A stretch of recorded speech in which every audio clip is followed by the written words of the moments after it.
Assalamualaikum warahmatullahi wabarakatuh. Shalom, Om Swastiastu. Namo Buddhaya, salam kebajikan, salam sejahtera untuk kita semua.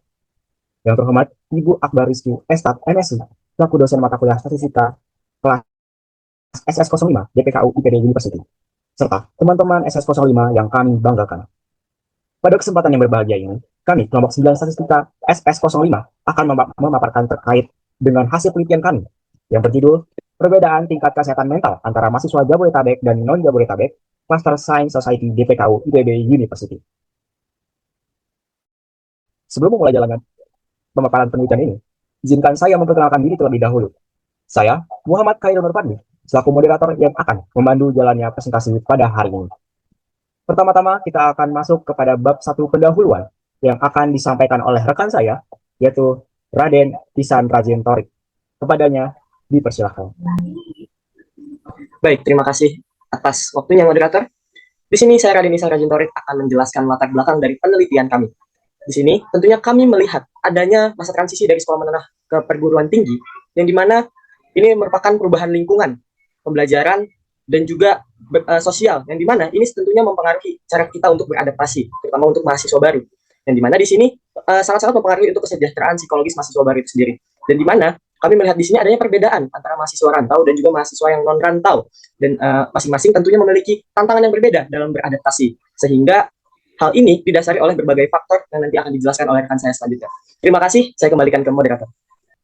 Selanjutnya adalah pemaparan materi mengenai rumusan masalah yang akan disampaikan oleh Naura Asyifa Zahra. Kepadanya, dipersilahkan. Baik, terima kasih moderator. Perkenalkan, nama saya Naura Asyifa Zahra dan saya akan menjelaskan rumusan masalah. Penelitian kami ini berfokus pada 3 isu utama yang sudah kami rangkum menjadi rumusan masalah. Yang pertama, bagaimana tingkat stres mahasiswa baru Jabodetabek dan non-Jabodetabek di kelas SS DPKU IPB University. Yang kedua, apa saja faktor yang mempengaruhi tingkat kesehatan mental mahasiswa baru Jabodetabek dan non-Jabodetabek. Dan yang ketiga, kami mengidentifikasi apa saja tantangan yang dihadapi dalam mengatasi masalah kesehatan mental bagi mahasiswa baru Jabodetabek dan non-Jabodetabek. Selanjutnya, saya kembalikan ke moderator. Selanjutnya adalah pemaparan materi mengenai tujuan penelitian yang akan disampaikan oleh Selvi Amelia. Kepadanya, dipersilahkan. Baik, terima kasih moderator telah memberikan kesempatan pada saya. Sebelumnya, perkenalkan, nama saya Selvi Amelia. Saya akan menjelaskan materi mengenai tujuan penelitian. Nah, dari rumusan masalah yang telah dijabarkan oleh saudari saya yaitu Naura Asyifa Zahra, dapat tercetus beberapa tujuan penelitian. Tujuan penelitian yang pertama yaitu kami ingin mengetahui bagaimana tingkat stres mahasiswa baru Jabodetabek dan non-Jabodetabek di kelas Science Society DPKU IPB University. Tujuan selanjutnya, kami juga ingin mengetahui apa faktor yang mempengaruhi tingkat kesehatan mental mahasiswa baru yang berasal dari Jabodetabek dan non-Jabodetabek. Dan yang terakhir, kami juga ingin mengetahui bagaimana berbagai tantangan dalam mengatasi masalah kesehatan mental bagi mahasiswa baru Jabodetabek dan juga non-Jabodetabek. Sekian dari saya kembalikan pada moderator. Selanjutnya adalah pembahasan mengenai bab 2, yaitu metodologi penelitian yang digunakan. Bab ini akan dijelaskan oleh Tanisa Nur Amani. Kepada Tanisa, dipersilakan.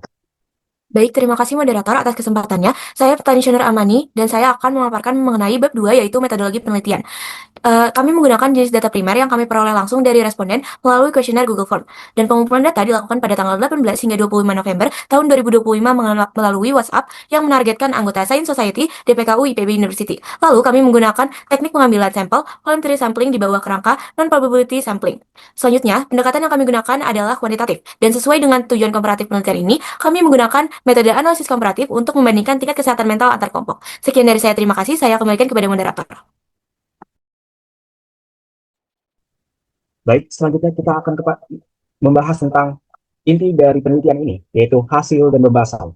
Yang pertama adalah hasil dan pembahasan mengenai karakteristik responden yang akan disampaikan oleh Zahra Diva Siregar.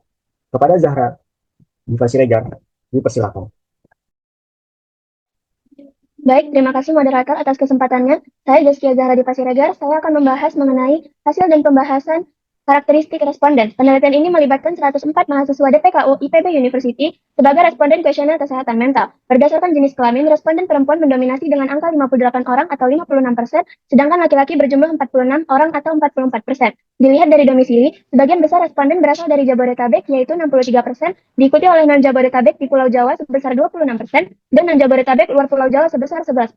Sementara berdasarkan kelas Science Society, responden terbanyak berasal dari SS05 sebanyak 25 orang, disusul siswa SS09 dengan 11 orang, dan kelas lainnya tersebar merata. Secara umum, karakteristik ini menunjukkan dominasi responden jenis kelamin perempuan berdomisili di Jabodetabek dan berasal dari kelas SS05. Selanjutnya, pembahasan akan dilanjutkan oleh rekan saya. Saya kembalikan kepada moderator. Selanjutnya adalah hasil pembahasan mengenai hasil analisis tingkat yang akan disampaikan oleh Uhti Rodatul Inayah dan juga Nuraini. Pertama-tama akan disampaikan terlebih dahulu oleh Uhti Rodatul Inayah. Kepada Uhti, dipersilakan. Terima kasih kepada moderator atas kesempatannya. Saya Uti Rodatul Inayah akan membahas tentang hasil analisis tingkat stres. Pada penelitian ini, terdapat beberapa hasil penelitian mengenai tingkat stres yang dialami berdasarkan jenis kelamin dan domisili. Yang pertama, tingkat stres berdasarkan domisili. Berdasarkan pada grafik blog post tersebut, dapat diidentifikasi bahwa tingkat stres tertinggi dialami oleh mahasiswa baru yang berasal dari daerah Jabodetabek dengan tingkat stres rata-rata 15,56. Kemudian dilanjut dengan mahasiswa baru yang berasal dari Pulau Jawa yang memiliki skor stres 15,15, dan yang terakhir terdapat dari daerah non-Jabodetabek luar Pulau Jawa dengan skor stres 14,36. Hal ini menunjukkan bahwa mahasiswa baru yang berasal dari Jabodetabek lebih rentan pada masalah kesehatan mental. Yang kedua, terdapat tingkat stres berdasarkan jenis kelamin. Berdasarkan grafik blogspot tersebut, dapat diidentifikasi bahwa tingkat stres tertinggi dialami oleh perempuan dibandingkan laki-laki, walaupun marginnya tidak terlalu jauh. Perempuan memiliki tingkat stres rata-rata 15,45, sedangkan laki-laki tingkat stresnya 15,14. Berdasarkan hal tersebut, dapat disimpulkan bahwa perempuan lebih rentan pada masalah kesehatan mental dibandingkan laki-laki. Sekian, terima kasih. Selanjutnya, untuk hasil analisis tingkat stres akan dilanjutkan oleh Nuraini. Kepada Nuraini, dipersilakan. Terima kasih moderator. Di sini saya akan menjelaskan tentang hasil dan pembahasan. Berdasarkan hasil Google Form, terdapat 3 poin utama yang dianalisis, yaitu faktor penyebab, tantangan terbesar, dan cara menjaga kesehatan mental mahasiswa baru. Pertama, faktor yang paling memengaruhi kesehatan mental adalah tekanan akademik dengan 75 responden, diikuti dengan lingkungan pertemanan 45 responden, dan kondisi finansial dengan jumlah 40 responden. Hal ini menunjukkan bahwa mahasiswa masih harus beradaptasi dengan tuntutan sistem perkuliahan. Yang kedua, tantangan terbesar yang dirasakan adalah mengatur waktu belajar dengan jumlah 71 responden, kemudian persaingan akademik dengan 51 responden, serta mengatur keuangan sebanyak 48 responden. Ketiga, cara yang paling banyak digunakan untuk menjaga kesehatan mental adalah melakukan hobi, seperti olahraga, bermain game, atau membaca dengan 64 responden. Selain itu, pilihan lain seperti hangout bersama teman dipilih dengan jumlah 48 responden dan pulang ke rumah orang tua dipilih sebanyak 39 responden. Secara keseluruhan, tekanan akademik menjadi faktor utama yang mempengaruhi kesehatan mental mahasiswa baru, dan melakukan hobi menjadi strategi yang paling umum digunakan. Sekian dari saya serahkan kembali kepada moderator. Selanjutnya adalah pemaparan mengenai kesimpulan dan saran yang akan disampaikan oleh Sahda Maula Desti yang akan menyampaikan kesimpulan, dan Ahmad Dafa Usman yang akan menyampaikan saran. Pertama-tama akan ada penyampaian kesimpulan terlebih dahulu oleh Sahda Maula Desti. Oleh karena itu, kepadanya dipersilakan. Baik, terima kasih moderator. Saya Sahda Maradesti. Izinkan saya menyampaikan kesimpulan dari penelitian ini. Berdasarkan hasil penelitian, tingkat stres mahasiswa baru DPKU IPB University menunjukkan perbedaan yang cukup jelas berdasarkan domisili. Mahasiswa dari Jabodetabek 63% dan Pulau Jawa dan Jabodetabek 26% cenderung memiliki tingkat stres yang lebih tinggi dan bervariasi. Sedangkan mahasiswa dari luar Pulau Jawa 11% relatif lebih stabil. Perbedaan ini diduga terkait dengan kesiapan mental mahasiswa dalam menghadapi transisi perkuliahan, di mana mahasiswa rantau jauh umumnya memiliki kemandirian dan kemampuan adaptasi yang lebih kuat. Faktor pemicu stres yang paling dominan meliputi tekanan akademik, kondisi finansial, serta dinamika pertemanan. Tantangan utama yang dihadapi mahasiswa adalah pengaturan waktu, persaingan akademik, dan proses adaptasi lingkungan. Dengan demikian, dapat disimpulkan bahwa domisili memiliki pengaruh yang signifikan terhadap perbedaan tingkat stres mahasiswa baru di PKU IPB University. Sekian kesimpulan yang dapat saya sampaikan. Terima kasih. Saya kembalikan ke moderator. Selanjutnya adalah pemaparan mengenai saran penelitian yang akan disampaikan oleh Ahmad Dafa Usman. Kepadanya, dipersilakan. Terima kasih atas kesempatannya. Saya Ahmad Dafa Usman yang akan menyampaikan saran dari penelitian ini. Oke, langsung saja. Untuk institusi pendidikan, yang pertama, memperkuat program pendampingan adaptasi yang lebih struktur untuk mahasiswa baru. Lalu yang kedua, membuka dan mempromosikan kegiatan konseling untuk mahasiswa baru agar tertarik untuk mengikuti kegiatan konseling.